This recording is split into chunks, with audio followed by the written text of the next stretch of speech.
Bem-vindos ao terceiro episódio da série Mudar o Atlântico em 4 vagas, onde conhecemos projetos de cooperação entre os 5 países do programa Interreg Espaço Atlântico 2014-2020, Portugal, Espanha, França, Irlanda e Reino Unido. O mar é fonte de rendimento para milhões de pessoas no planeta.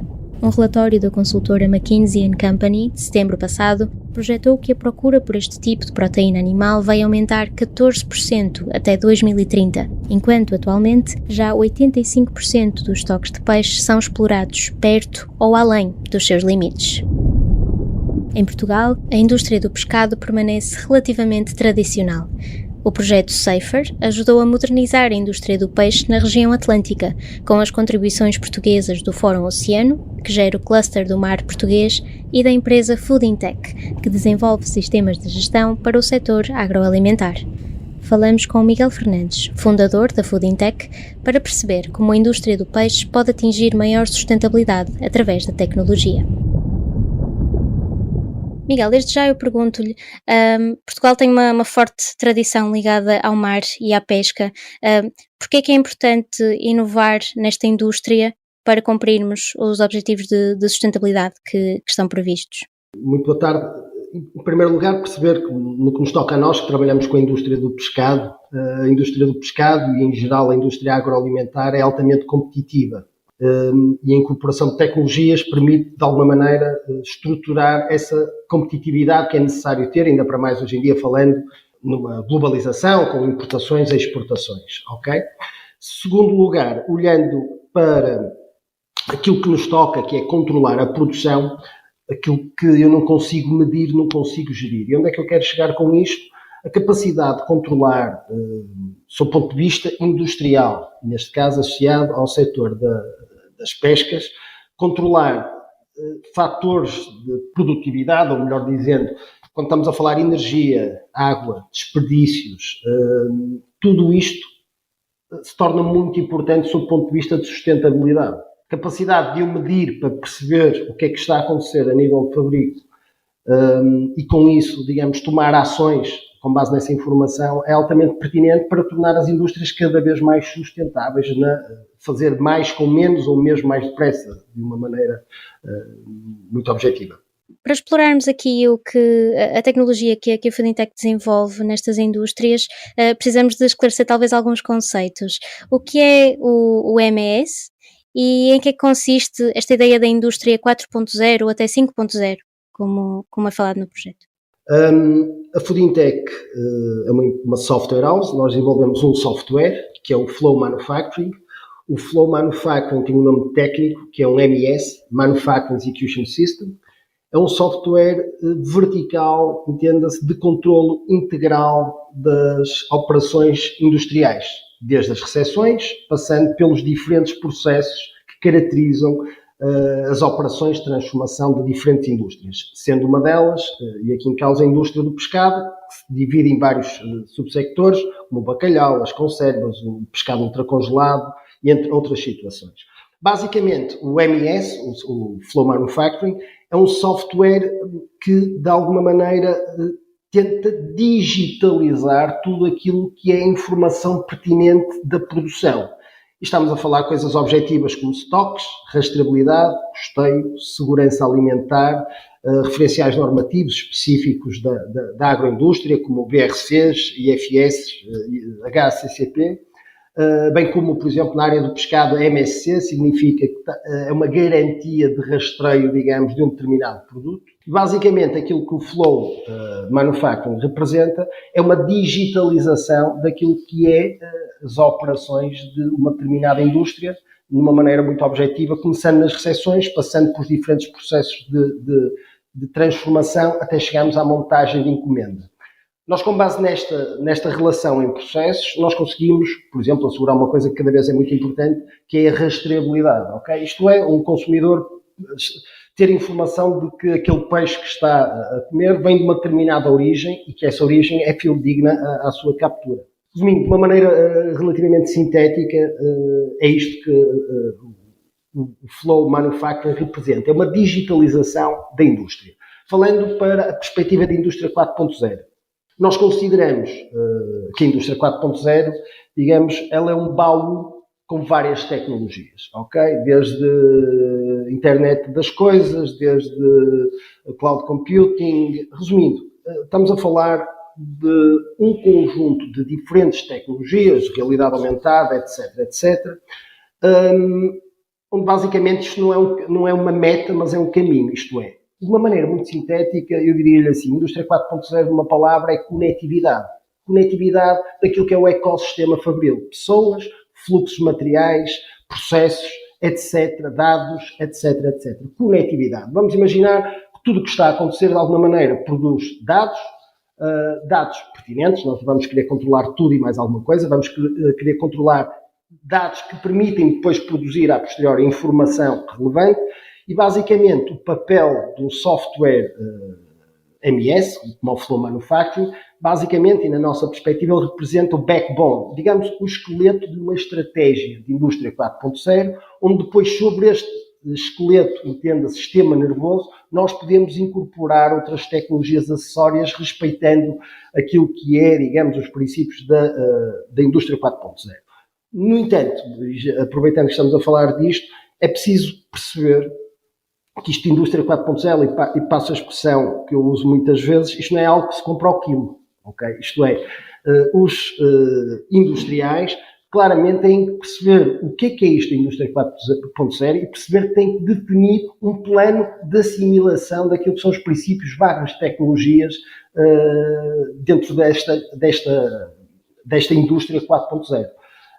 Isto é, estar a falar de realidade aumentada a um industrial, por exemplo, que tem um custeio em tempo real ou não tem um controle da sua produção, resumindo, torna-se um bocado, digamos, saltar demasiados degraus quando esta maturidade de indústria 4.0 claramente é um caminho e não uma meta. Uhum. Da experiência que tem a implementação desta tecnologia na indústria do pescado em Portugal, o setor está preparado para esta modernização? Já há uma certa, digamos, literacia no que toca a esta digitalização do processo? Certo. É uma pergunta muito pertinente. Inês, a Foodintech começou há 15 anos e claramente falar em digitalização era algo, como é que eu posso dizer, em que as pessoas percebiam a tecnologia, não percebiam muito bem como é que a mesma poderia ser incorporada a nível daquilo que são os processos internos e as pessoas que têm que trabalhar com a tecnologia. Este caminho que nós fizemos de 15 anos, percebemos também que claramente as indústrias começaram cada vez mais a desenvolver essa tal literacia tecnológica, essa tal percepção do que a digitalização representava para elas e de alguma maneira, digamos que o setor começou, digamos, a estar cada vez mais atentos. Muitas vezes, digamos, essa digitalização foi alavancada por princípios de gestão, isto é, de informação de gestão, a rastreabilidade de um determinado produto, ou então, muitas vezes, também alavancados por requisitos técnico-legais. E técnico-legais implica que muitos destes requisitos são de obrigação legal ou muitas vezes de uma obrigação de mercado. E muitas vezes até tem mais força do que uma própria alavancagem legal. Faço-me entender, e eu, para vender para um determinado mercado, tenho que cumprir com determinados requisitos, sem os quais o mercado está fechado, independentemente da qualidade do meu produto. Ok? Em resumo, sem dúvida alguma, houve uma evolução substancial pelo menos na última década, no que toca a esta sensibilização das empresas para a digitalização dos seus processos. No entanto, digo-lhe que ainda há um grande caminho a percorrer. Isto há muitas indústrias que ainda não sentiram esta sensibilização. E há malta que tem ainda esta perspectiva. Se eu gerir o meu negócio assim durante 30 anos, porque é que agora é diferente? Okay? E há pessoas que ainda não deram esse clique. Uma última nota, perceber que a tecnologia é uma parte de uma equação. Isto é, a incorporação de um sistema como o Flow Manufacturing carece de duas outras componentes para todo este ecossistema funcionar, que são pessoas a assumir procedimentos. Sem estes três vetores, se a tecnologia não é boa, por mais que eu tenha pessoas e procedimentos, não vou ter aquilo que quero, informação, seja ela de que perspectiva for, e vice-versa, isto é, se qualquer um destes vetores falhar, todo o meu ecossistema tecnológico, ciberfísico, ou o que se queira chamar, não vai funcionar, ok? E isto, as pessoas não podem pensar que estão a adquirir uma tecnologia que é ligá-la à corrente e já está. Não, isto vai mexer com a indústria a um nível muito capilar. Uhum. O Miguel conseguiria dar um exemplo, por exemplo, de uma empresa que está a utilizar a tecnologia da Food Tech, o Flow Manufacturing, e quais eram, por exemplo, as maiores preocupações que terão sido resolvidas, ou pelo menos agora estejam a ser mais bem medidas com esta tecnologia? Portanto, falou aqui de elementos como o desperdício, como o uso da água. A tecnologia produz vários tipos de informação e cada industrial, independentemente de como é obter uma base que é quase que se pode dizer que é transversal para qualquer tipo de indústria, seja até inclusive fora das pescas ou não, que são similares. Nós temos diferentes casos de utilização da tecnologia com valorizações de coisas diferentes. Isto é, a capacidade de eu ter, isto é muito interessante em indústrias complexas, com vários produtos intermédios, a capacidade de eu ter estoques em tempo real. Okay?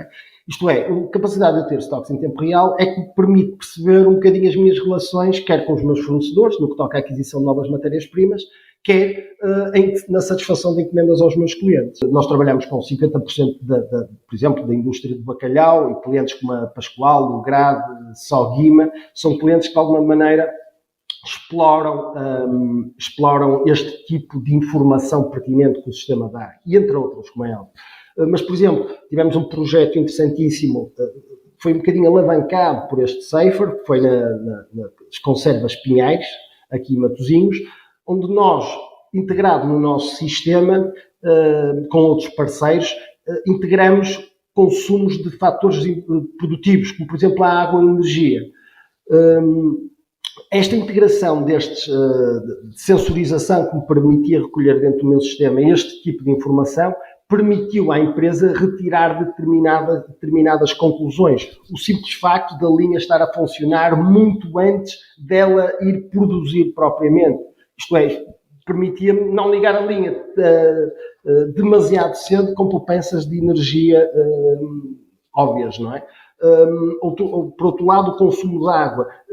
Pela medição da água, o cliente percebeu que com a alteração de processos e procedimentos conseguia claramente reduzir o consumo de água e com isto, com melhorias no seu custeio industrial e acima de tudo, ou em paralelo, a tal pegada ambiental, okay? Que cada vez é mais importante, não só nos interessa a todos nós, mas muitas vezes os próprios clientes, dos nossos clientes, valorizam muito esta pegada de carbono, este impacto ambiental das operações industriais. O projeto Safer, agora focando um bocadinho no projeto, permitiu também que esta tecnologia fosse internacionalizada, não é? Foi implementada também em Espanha, em França e na Irlanda. Em que medida é que esta é uma solução nova para esta indústria? Em primeiro lugar, nós fomos convidados para o projeto Safer através da Fórum Oceano, de quem nós somos associados, o Cluster do Mar. O projeto Safer, de uma maneira muito sintética, tentava, através de um projeto de inovação transnacional,